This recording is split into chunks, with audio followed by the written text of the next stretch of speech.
오늘 첫 소식은 민주당 장경태 의원을 준강제추행 혐의로 고소한 A씨의 주장부터 전해드리겠습니다. 장 의원이 혐의를 전면 부인하고 있는 상황에서 민주당 일부 의원들까지 2차 가해 논란에 지금 휩싸여 있지요. 이런 상황에서 고소인 A씨가 어제 저희 TV조선에 직접 출연을 해서 사건 당시 상황, 그리고 2차 가해 논란 등에 대해서 자신의 입장을 밝혔습니다. A씨는 사건 당일에 장 의원의 신체 접촉이 분명히 있었다고 증언했습니다. A씨가 밝힌 그날의 이야기 직접 들어보시죠. 작년 국정감사 기간 중에 비서관들의 술자리가 있었는데 장경태 의원님이 오셨고 제가 되게 취해 있어서 몸을 잘 가누지 못하는 저의 신체 여러 곳을 추행했던 사건입니다. 네, 그렇다면 장 의원이 신체 접촉을 분명히 했다는 말씀이시죠? 네, 분명히 있었습니다. 전 남친이 상황을 목격하고 영상도 찍었고 제가 이제 고소장을 제출하기 전에 그 자리에 계시던 동료 비서관님들께도 확인을 받았습니다. 그런데 장 의원은 악의적 편집이라고 주장하는데 본인 음성 맞습니까? 저는 제 목소리를 알아들을 수 있잖아요. 아니 왜 거기에 락까지만 나왔는데 들어보면은 아니 왜 거기에 뿐만 아니라 뒤에 안 돼요라는 말까지 녹음이 되어 있거든요. 그러니까 술에 많이 취해 있긴 했지만 반사적으로 안 된다는 말이 나온 것 같습니다. 들으신 것처럼 고소인 A씨는 이 사건 당일 술자리에서 장경태 의원의 신체 접촉이 분명히 있었다며 장 의원이 몸을 가누기 힘든 자신의 신체 여러 곳을 추행했다고 주장했습니다. 장 의원이 성추행은 없었다며 이 혐의를 전면 부인하는 가운데 이 고소인이 직접 방송 출연까지 하며 반박에 나선 건데요. A씨는 더 이상의 신분 노출을 막기 위해서 이 가림막을 설치하고 음성을 변조해 인터뷰에 나섰지만 주장에는 힘이 있었습니다. 이 성추행 당시 상황이 담긴 영상과 동석자들의 증언 등 증거도 확보된 상태라는 점도 강조했습니다. 다른 사건도 아니고요. 성추행 피해를 주장하는 여성이 방송에까지 직접 나와서 인터뷰에 나서는 일 정말 쉽지 않은 결정이고요. 참 보기도 드문 그런 일이기도 합니다. 더욱이 상대가 집권당의 재선 의원입니다.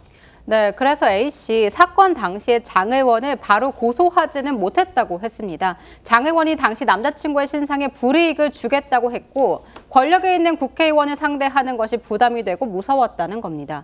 또한 A씨는 이번 사건의 본질이 성추행이 아닌 데이트 폭력이라는 장 의원의 주장이 오히려 무고라면서 당시 데이트 폭력을 인지했다면 왜 그때는 고소하지 않았느냐 이렇게 따져 물었습니다. A씨 주장 직접 들어보겠습니다.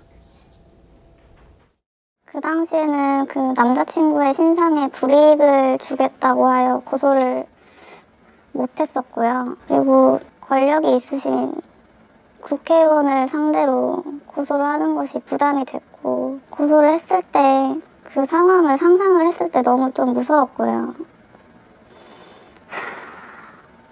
그러다가 최근에 그 자리에 있던 선임 비서관에게 성폭력을 당했는데요.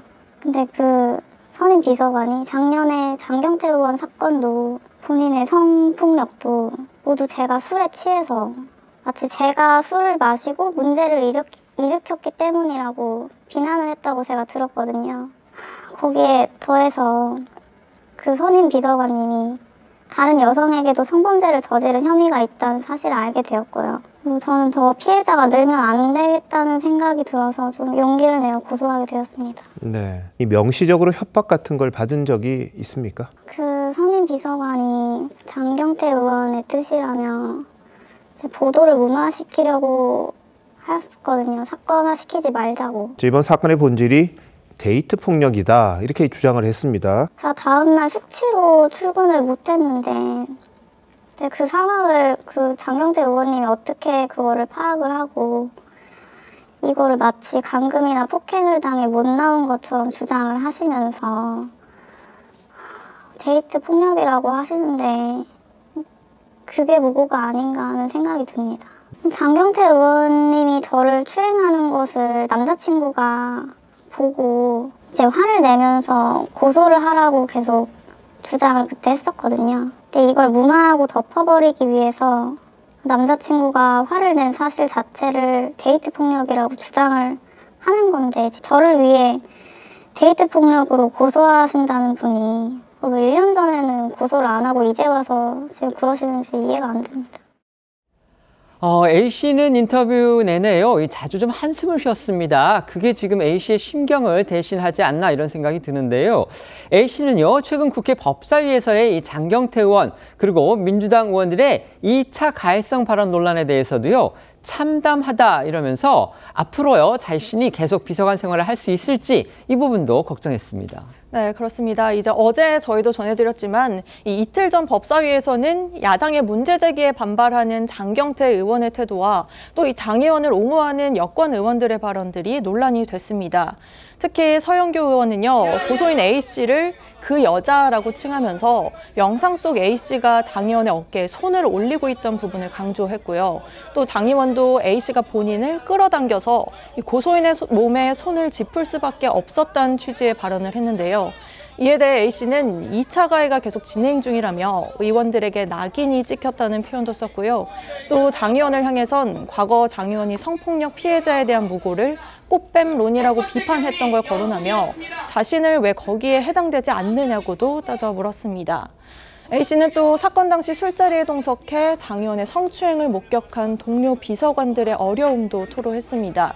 이 사건이 공론화된 이후 일상생활이 안 될 정도로 힘들어하고 있다며 압력을 제발 멈춰달라고 호소한 건데요. A씨 이야기 더 들어보겠습니다. 이건 정말 참담했고요.